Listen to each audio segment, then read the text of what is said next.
Welcome back. This is problem 3.3 or investigation 3.3. Distance on the number line, absolute values. Let's get going.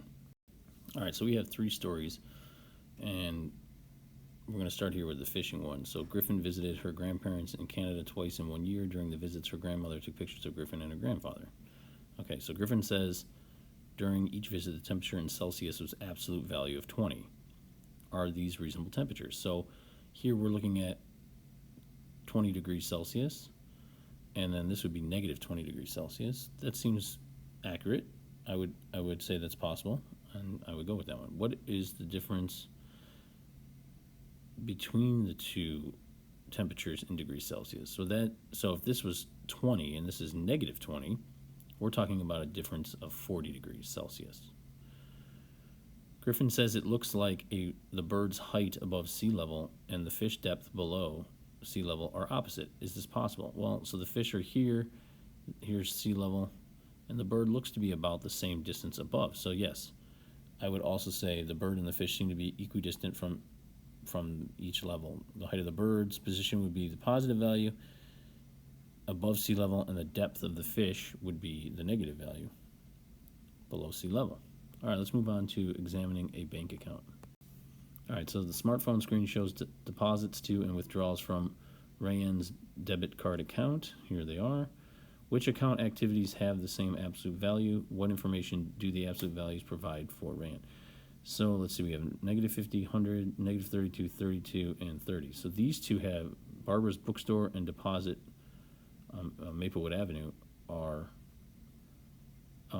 have the same absolute value of 32. And as far as what information do the absolute values provide, well, he deposited the amount that he took out 2 days earlier to cover the difference. Okay, then Rand says that he spent less money on October 27th than he did on October 21st because the absolute value of the account withdrawal is closer to 0. So this absolute value is 30 and this is 32. So yes, he spent less on the 27th than on the 21st. Let's take a look at the third one here. Amy and Steve go on a hiking trip to California. They both start at sea level. Steve hikes down to the bottom of Death Valley, which is located 282 feet below sea level. Amy wants to hike to the top of Mount Whitney, which is an elevation of 14,505 feet. What is the maximum elevation Amy will reach on Mount Whitney if both Amy and Steve hike to the same absolute value of elevation? Okay, well, Steve can go 282 feet below sea level. That's as far as he can go, which means that although she wants to hike all the way up, Amy can only go 282 feet above sea level up Mount Whitney to have the same absolute value. Okay, let's move on to situation A. All right, we're going to examine each conjecture and answer the question. So Mark's conjecture, absolute values and opposite numbers. Mark thinks that the absolute value and opposite numbers mean the same thing. He says, I notice that the absolute value of negative 3 is the same as the opposite of negative 3. Do you agree? Well, I think I know what he was trying to say, but I would ultimately disagree. If the value is a negative value, then Mark is correct. The opposite of a negative is positive and would be equal to its absolute value. However, if the value is a positive value, then Mark is incorrect. The opposite of a positive value is negative, and absolute value is not negative. Therefore, the two values cannot be the same. Let's take a look at Jack and Mary's conjecture. Jack says that the distance between 3 and negative 3 is negative 6. Mary says that the distance between any number and its opposite is twice the absolute value of the number. Who do you agree with? So Mary is correct on this. Distance is only represented with a positive value. So if Jack said 6, then he could be correct. Opposites are equidistant from 0. Instead of adding each distance together, distance can be represented by absolute value. Therefore, the total distance is the absolute value of 3 or negative 3 times 2. All right, let's move on to situation B. So it says find the distances between the following pairs of numbers. Well, when there's 0, this is going to be great.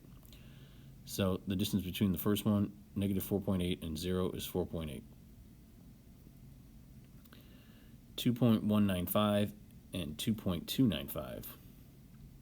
So we're looking at the 10th, the digit in the 10th, so the distance between these two numbers is 0.1. 0 and negative 4/6/7, so that's 4 6/7. Again, if we're talking with the 0, we just can look at the other number. Same with this one. 0 and 4 6/7 is also 4 6/7 as an absolute value. 2.75 and negative 2 1/4. So that's going to be negative 2.25. And so we're going to add those together. And that would be 5. So the absolute value between these two numbers is 5. And then this is negative 0.0001 and 0.0001. And so that's going to be a difference of 0.0002 as an absolute value. All right, let's move on to situation C. All right, so we need to solve for these equations. So P equals absolute value of negative 2.5167. So P equals 2.5167. Number 2, Q equals the absolute value of 8/9. So Q equals 8/9. So number 3, absolute value of W equals 3. So W equals, the absolute value of W equals 0. So W equals 0.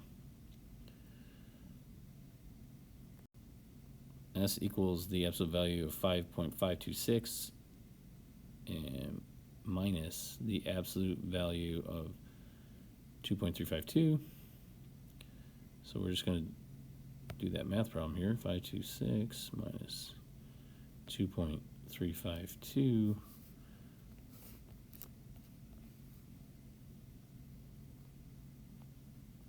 So S equals 3.174. Number 5, T equals absolute value of negative 1.5 plus negative 7.66. So we're going to add that together.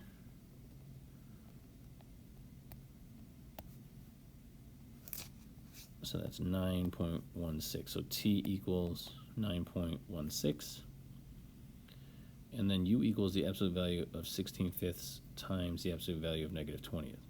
So 16/5 times 2, which is going to equal 32/5, which is going to be, if I want to put that in a whole number, 6 2/5. So U equals 6 2/5 or 32/5. All right, I hope this was a helpful video, and I will see you in the next investigation.